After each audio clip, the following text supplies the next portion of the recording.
सनत नगर नामक गांव में आलोक करके एक आदमी रहता है। आलोक को पत्नी और बच्चे थे। आलोक एक गाड़ी पर स्टफ छोले कुलचे बेचता था। कुलचे वो अच्छे से फ्राई करके उसके बीच में छोले मसाले भरकर आने वाले को देता था।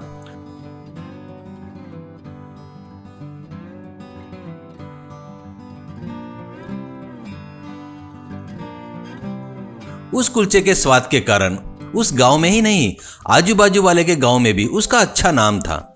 दूसरे गांव के अमीर लोग भी कार से उसके पास आकर खाते थे। खाने वाले आलोक की तारीफ करते थे तो वो बहुत खुश होता था। ये तो आपका प्यार है। जब तक आप लोग का प्यार ऐसे ही बरसता रहेगा तब तक मैं आप लोगों को ये कुलचे बनाकर देता रहूंगा जी, ऐसा कहता है। आलोक बहुत अच्छा इंसान था। जरूरतमंदों को पैसे देकर मदद करता था। अगर किसी के पास पैसे नहीं रहे तो उसको फ्री में कुलचा देता था। एक दिन एक लड़का फटे हुए कपड़े पहनकर आलोक के पास आता है। वो, बाबूजी मेरा नाम ऋषभ है, मैं एक अनाथ हूँ। 3 दिन हो गए खाना खाए हुए, बहुत भूख लगी है, खाने के लिए कुछ दे दो बाबूजी, आपके पैर पकड़ता हूँ करके पैर पकड़ने जाता है तो अरे अरे अरे करके उसे उठाकर, माँ बाप गुरु और भगवान के सिवा किसी और के पैर नहीं पकड़ना बेटा, जाकर बैठ जा, मैं छोले कुलचे लाकर देता हूँ। ऐसे उसे छोले कुलचे देता है तो वो फटाफट पूरा खा जाता है। बाद में आलोक उसे पैसे देने जाता है तो वो नहीं लेता है। नहीं जी, मुझे पैसे नहीं चाहिए, अगर हो सके तो आपके पास काम पर रख लो, आप जो भी काम बताएंगे वो करूँगा, ऐसा कहता है। आलोक, यहाँ क्या, यहाँ पर तेरे लिए क्या काम रहेगा बेटा, कहता है तो ऋषभ, कृपया ना मत कहना, सबकी अच्छी सहायता करने वाले लगते हो आप। आज तो आपने मेरा पेट भर दिया, कल मेरी परिस्थिति क्या होगी पता नहीं। मुझे यहाँ काम दिए तो आपकी थोड़ी सी मेहनत बचेगी, सोचिए जरा, ऐसा कहता है। आलोक, सच है रे, कभी कभी अकेले ही सब काम करने में तकलीफ होती है। ठीक है, तुझे मैं काम पर रख लेता हूँ और रहने के लिए मेरे घर में एक रूम भी देता हूँ, ठीक है, ऐसा कहता है। वो खुश होकर उसके हाथ जोड़ता है। तब से वो वहां पर काम करना शुरू करता है।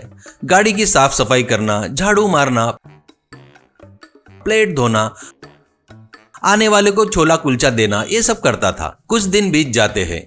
एक दिन एक अमीर व्यक्ति कार से गाड़ी के पास आता है तो आलोक प्लेट ऋषभ को देता है। ऋषभ उस कुलचे के ऊपर बेहोशी की दवा छिड़क कर उस अमीर व्यक्ति को देता है। वो खाकर पैसे देकर वो कार से चला जाता है।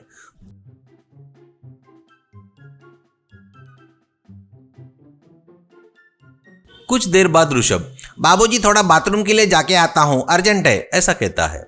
आलोक, हाँ हाँ ठीक है ठीक है, ऐसा कहता है।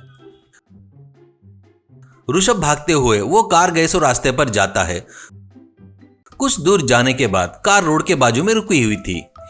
वो अमीर व्यक्ति वो कार में सो रहा था। ऋषभ जाकर उसकी चेन, अंगूठी, घड़ी, पर्स, बाजू में रखा पैसा, बैग सबकी चोरी कर लेता है। उन सबको लाकर एक जगह पर गड्ढा खोदकर गाड़ देता है। फिर भागते हुए वापस गाड़ी के पास आता है और सॉरी जी थोड़ा लेट हो गया, कुछ मत समझिए, ऐसा कहता है। आलोक, कोई बात नहीं, कस्टमर आए हैं, उनको क्या चाहिए देख लो, ऐसा कहता है। वैसे अमीर लोग आते थे तब उनको बेहोशी की दवा देकर छिड़क कर कुलचा देता था और बाद में बाथरूम जा रहा हूं करके आलोक को बताकर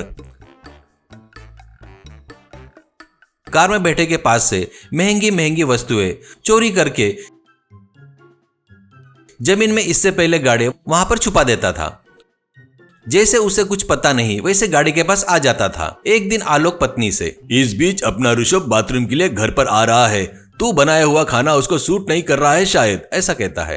वो, क्या वो घर पर कब आया जी? तुम्हारे साथ जाना सुबह और तुम्हारे साथ ही शाम को वापस आना, बस बीच में कभी घर पर नहीं आया वो, ऐसा कहती है। इससे आलोक को उस पर शक होता है। एक दिन वैसे ही एक धनवान को बेहोशी की दवा छिड़क कर कुलचा देता है। वो खाकर कार से जाने के बाद ऋषभ, बाबूजी अर्जेंट बाथरूम जाना है, घर जाकर आता हूँ, ऐसा कहता है। आलोक, ठीक है, जाकर आजा, ऐसा कहता है। वो जाते ही आलोक उसको देखने के लिए उसके पीछे जाता है गाड़ी छोड़कर। एक जगह पर उस धनवान की कार रुकी थी। उसमें वो बेहोश होकर पड़ा था। आलोक छुपकर ऋषभ को चोरी करते हुए देख लेता है। फिर ऋषभ गड्ढा खोदकर वहां छुपाते हुए भी देखता है। बाद में वो तुरंत पुलिस को फोन करके पूरी बात बताता है जो हुआ था। बस पुलिस गाड़ी के पास आकर ऋषभ को पकड़कर जमकर धुलाई करते हैं और पूरा सोना पैसा खोदकर निकाल लेते हैं और फिर उसे कोर्ट में पेश करते हैं।